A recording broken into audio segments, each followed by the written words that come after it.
Boa noite. Boa noite. O Inter ainda não perdeu, né, no seu comando, mas mais uma vez acaba deixando escapar a vitória, né? E diferentemente de outros jogos em que o Inter empatou e teve muito próximo de ganhar, hoje pelo menos a análise que eu faço é que esteve até por vezes mais perto de perder em certos momentos, né? Gostaria de uma análise tua sobre o jogo e o que faltou, principalmente para o Inter ser mais dominante, como já foi em outros jogos no Beira-Rio. Então, boa noite a todos. Eu acho que concordo contigo, acho que nós estivemos mais perto de perder do que de vencer. Primeiro tempo, apesar de ter saído na frente e ter tido mais uma chance de ouro para fazer 2-0, já não tínhamos o controle do jogo quando tivemos essa oportunidade. Quase nunca tivemos o controle do jogo e me parece que as questões que temos que analisar são essas. Disse aos jogadores, e vou dizer a vocês aqui, porque sempre falamos a mesma coisa. Podemos até deixar de falar algumas, mas não vamos falar diferente. Porque temos que trabalhar com essa transparência, com o torcedor, para que ele entenda o processo que estamos. Nossos problemas foram táticos, de responsabilidade do que temos que entender e resolver eles a partir de amanhã, quando sentarmos, mostrarmos o porquê não conseguimos quase nunca pressionar o adversário, quase nunca conseguimos pressionar. Sempre estivemos à mercê de tentar recuperar uma bola mais atrás, né? E recuperar uma bola mais atrás te remete a jogar somente em transição e contra-ataque. E é isso que, na verdade, foi o maior problema nosso no jogo, né? Me pareceu que principalmente nunca conseguimos pressionar os volantes, principalmente Marlon Freitas, que jogou muito livre e é um jogador que não pode jogar livre. E isso desencadeou os outros desencaixes que tivemos, né? Pelo lado esquerdo, nosso defensivo, no primeiro instante, primeiro tempo do jogo, onde eles tinham um jogador a mais no flanco. Voltamos no segundo tempo com Pena aí para fazer uma linha de 5. Resolvemos o problema defensivo, mas aí não tivemos força nenhuma na parte ofensiva. E por isso as trocas para tentar devolver à equipe uma agressividade que pudesse manter a vitória ou nos dar uma retomada no jogo, que quase nunca conseguimos. Então os problemas de hoje são esses, e fica parecendo que somos piores do que somos, quando isso acontece, quando vemos o retrato e as imagens do jogo, e não somos, né? Então, analisando friamente o resultado, é aquilo que te disse no início. Estivemos mais perto mesmo de perder o jogo do que de vencer. Essa é a análise que temos que fazer. Boa noite, Mano. As trocas, tu usar essas trocas, o que foi estratégico, o que foi necessidade, questão física nas tuas trocas, e como é que tu avaliasse o resultado daquilo, especialmente no que foi estratégico, tu te propusesse ao fazê-las? Todas elas foram na tentativa de devolver o controle de jogo que nunca tivemos. Primeiro, tentar colocar um jogador para fazer 2-1, para ter dois jogadores nos volantes deles, que eram os que estavam armando o jogo. Voltamos com um pouquinho de dificuldade de entendimento disso, porque jogamos com um jogador na beirada, várias vezes saímos com a bola na beirada e não tínhamos nenhum jogador na área para definir a jogada. Então resolvemos uma parte, mas perdemos a outra. Nas segundas, as duas trocas seguintes foram exatamente para tentar devolver uma agressividade pela direita, trazer Edenilson para dentro, porque sempre corremos atrás no meio-campo, e quando você corre atrás no meio-campo, não tem como pressionar, não consegue pressionar. Mas mesmo assim, sempre não conseguimos fazer bem, mas a responsabilidade é minha e vamos resolver isso amanhã. Mano, você começou o jogo hoje com o Cadorini.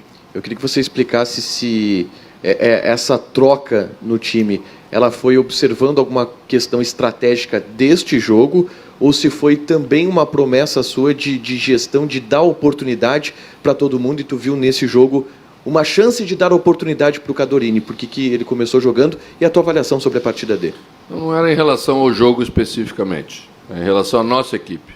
aquilo que a gente vinha resolvendo e algumas coisas que estavam faltando. Queríamos uma agressividade um pouquinho maior diária, porque tínhamos movimentação, e já falamos isso no jogo anterior, né? Tínhamos com o David mais movimentação, ele propicia aos outros jogadores que interagem mais, mas às vezes faltava essa chegada mais forte, e a tentativa foi dar à equipe essa chegada mais forte com o Cadorini. As opções que temos para fazer isso é Wesley e Cadorini, né? Os outros jogadores, todos são jogadores de movimentação. Mano, boa noite. Justamente pegando esse gancho sobre o Cadorini, você conseguiu observar um pouco de cada atacante que você tem, até o David, que veio para ser um ponta, mas por você também foi utilizado ali dentro da área. Qual a sua avaliação quanto a esses atacantes de área, o Cadorini, o Wesley, o alemão, que pode voltar na próxima rodada, deve retornar na próxima rodada, e por último o Cadorini? Qual a sua avaliação sobre essa posição? Você acha que hoje já tem um titular, já tem alguém em mente que vai ter agora mais uma sequência como titular no Inter? O jogador que preenche mais as duas coisas é o alemão, porque dá movimentação sem perder a agressividade, né? Estamos trabalhando para conscientizar o alemão, amadurecer um pouquinho de forma rápida, porque é o tempo que temos, né? Infelizmente veio aí o desconforto, mas vai estar à disposição já para o próximo jogo. Os outros dois jogadores são jogadores mais de pivô, de jogar centralizado, até pela estatura, pelo porte físico e por característica, né? E nós vamos trabalhar para escolher o melhor para a equipe, como sempre, sempre o objetivo do técnico. Mano, tudo bem? Boa noite. Boa noite. Você falou na sua última entrevista coletiva que o seu objetivo, o seu trabalho é deixar o time mais organizado possível para que as individualidades apareçam. O que falta, se é que você entende que falta alguma coisa, para deixar esse time o mais organizado possível? Quais são os pontos que você vai se atentar, não só para corrigir os problemas de hoje que você falou, mas alguns problemas que vêm sendo recorrentes, que você acha que aqui precisa de mais atenção para organizar esse time, para que as individualidades e os resultados apareçam? Para a gente não falar em tese, quais são os problemas recorrentes que tu te refere? Só para a gente não ficar falando em tese. O melhor seria você analisar, mas, enfim, talvez o ataque, que você vem mudando bastante, alguns problemas defensivos que o Inter tem tomado gols com bastante frequência, né, tanto na Sul-Americana quanto no Campeonato Brasileiro. Enfim, problemas também de transição, mais chegado ao ataque, criação de gols, como você falou. Mas o importante é o que você pensa, mano. Essa é a minha pergunta. Não temos tantos problemas defensivos. A equipe está tomando gols na média do alto nível do Campeonato Brasileiro, até abaixo da maioria dos clubes. O que está nos sustentando até o baixo número de gols que estamos sofrendo. Se estamos fazendo pouco e ainda estamos conseguindo pontuar e fazer, é porque estamos sustentando defensivamente bem. Nenhuma defesa suporta toda hora o ataque do adversário começar a se aproximar da área. É difícil você suportar. Hoje foi um exemplo disso. O adversário chegou pelo lado, né? Criou bastante volume e daqui a pouco escapa uma bola e tomamos o gol. As questões de armação da equipe, de transição, tanto transição defensiva quanto transição ofensiva, a equipe tem se comportado bem. As reações têm sido boas, a recomposição quando se perde a bola é boa. Acho que temos que melhorar a pressão sobre a bola, que hoje não conseguimos fazer. Queríamos, mas não conseguimos. Não podemos esquecer que o adversário do outro lado também tem méritos. Já começou a estudar. Hoje, por exemplo, Pena teve dificuldade para armar por dentro, porque os outros estudam também a gente. Marlon sempre esteve muito próximo de Pena. Pena jogou de costa, devolveu a bola para trás. O time não conseguiu transitar com a mesma qualidade de armação que fazia nos outros jogos. Então já é um problema novo que temos que resolver. Funcionou na maioria dos jogos anteriores, hoje já não funcionou igual. Então temos que encontrar novas soluções. Isso é natural num campeonato longo como é o Campeonato Brasileiro. E a parte ofensiva, hoje tivemos aproveitamento até bom, né? Porque criamos pouco. Vocês têm falado bastante sobre o aproveitamento, a gente tem criado bastante, não tem conseguido botar a bola para dentro. Hoje quase não criamos e conseguimos fazer um. mas eu penso sempre que o caminho melhor é o outro. O time tem que criar. Depois nós temos que resolver quem é que vai botar a bola para dentro. Mas eu sempre analiso muito na construção dos meus elencos quem vai fazer os 100 gols que a gente precisa para estar na ponta da tabela dos campeonatos que jogamos. Porque é 100, né? Menos que 100 não dá para fazer parte da turma da frente. E é pegar o lápis e começar a fazer a conta, dividir os 100 pelos jogadores nossos que fazem gol. A conta é simples. Ela é meia dura, mas ela é simples. Boa noite, mano. O Internacional, ele fez o gol e depois a equipe acabou recuando, né? Não vem com essa conversinha, porque essa aí eu já conheço, do treinador que puxa para trás, essa aí eu não, hoje não, tá? Não, mas pelo contrário, eu até ia dizer que tu estavas na beira do campo pedindo para que os jogadores do Inter aproximassem mais. Então, muito obrigado. Tu é um dos poucos. Não, realmente, você estava na beira do campo e pediu para os jogadores do Inter aproximar mais a marcação justamente porque Marlon Freitas, o Baralhas e o Jorginho estavam tendo muito espaço por ali. E eu queria saber de ti, o que tu buscou, o que tu gostaria que o Inter fizesse para apertar mais essa marcação e causar dificuldade no meio-campo dos adversários, evitando que, por exemplo, o Atlético Goianiense venha aqui no Beira-Rio e tenha mais posse de bola e troque mais passes que o Inter. Primeiro, aproveitar a oportunidade para deixar isso bem claro, que não basta só o treinador chamar o time para frente e que a gente não puxa para trás, porque ninguém gosta de jogar perto do seu gol, a gente gosta de jogar perto do gol dos outros, né? O adversário fez um movimento interessante que nós sabíamos que ele ia fazer. Puxou Baralha aqui para o lado esquerdo, empurrou o lateral mais à frente e centralizou o Marlon Freitas. Nesse movimento, nós não conseguimos fazer o encaixe que queríamos fazer. Eles sempre conseguiram escapar, ou conseguiram escapar na maioria das vezes. Fizeram bem feito, fizeram. Mas nós tínhamos que ter conseguido adiantar um pouco mais. E aí, se pegarmos as imagens, vamos ver que o mapa de calor de Marlon Freitas estava bem centralizadinho, né? Então, nós ficamos com o Marlon Freitas aqui na construção e ficamos com o Pena lá atrás no nosso setor, sem ninguém para pegar. Mas como o time perdeu a confiança de subir, o jogador olha e acha longe, não vai, não tem confiança para chegar lá.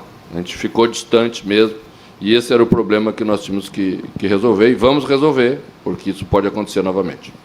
Mano, boa noite. Uma das coisas mais faladas no pré-jogo e no pós-jogo é sobre a identificação do torcedor com o time atual, porque o Inter vem debatendo a questão do baixo público dentro do Beira-Rio e a campanha dentro de casa também tem sido um fator que coloca o Inter na parte intermediária da tabela. Apenas uma vitória na despedida do D'Alessandro com o Beira-Rio lotado, o gol no finalzinho. São 3 empates em sequência dentro de casa. Como o Inter vai reconectar o time com o torcedor? Qual o meia-culpa que você e o grupo fazem em relação ao que está vindo da arquibancada? O Inter venceu os 2 últimos jogos em casa pela Sul-Americana. Não podemos tirar os jogos só porque a tese não é essa. Campeonato Brasileiro nós não conseguimos vencer, mas vencemos os 2 jogos da Sul-Americana, que eram jogos decisivos, precisávamos vencer e demos uma resposta. Nesses dias que vencemos, o torcedor esteve mais ao nosso lado. O time jogou melhor, o time transmitiu coisas mais positivas para o torcedor. O torcedor não é um sujeito frio, né? Ele está olhando o jogo, ele está vendo o que está acontecendo, o adversário está mais com a bola, você está tendo dificuldade, a bola espirra no adversário, você tem muitas dificuldades. E o torcedor começa a sentir, né, isso. Nós temos que entregar um jogo mais consistente, um jogo melhor ofensivamente, porque é o que o torcedor quer ver, porque isso te aproxima da vitória. E a vitória é o objetivo de todos nós. E do torcedor também, que é o que ele quer ver. Mano, boa noite. A gente pode analisar a entrada do Tyson como algo que você pretende usar na formação inicial ou foi mais algo para mudar a postura da equipe na volta do intervalo? Olha, a questão de usar Tyson e Alan Patrick juntos merece um cuidado maior e um trabalho maior. Porque é a parte mais difícil que a gente tem para fazer, né? É ganhar a qualidade que os dois podem dar à equipe sem perder competitividade. Porque não adianta nada a gente ter qualidade e a bola estar com os outros. Nossa qualidade não vai ficar a serviço da equipe. Então eu queria fazer os dois juntos, mas com mais trabalho. Eles já sabem, inclusive, que essa é a minha intenção, porque eu conversei, principalmente com o Tyson, que hoje ia ficar no banco novamente. O que apressou foi já as dificuldades que tivemos, então a proposta era fazer uma mudança tática na equipe, estratégica, para aglutinar um pouquinho mais e principalmente ter dois homens em cima dos dois volantes, porque aí entendimos que ali começaram todos os problemas que tivemos no jogo.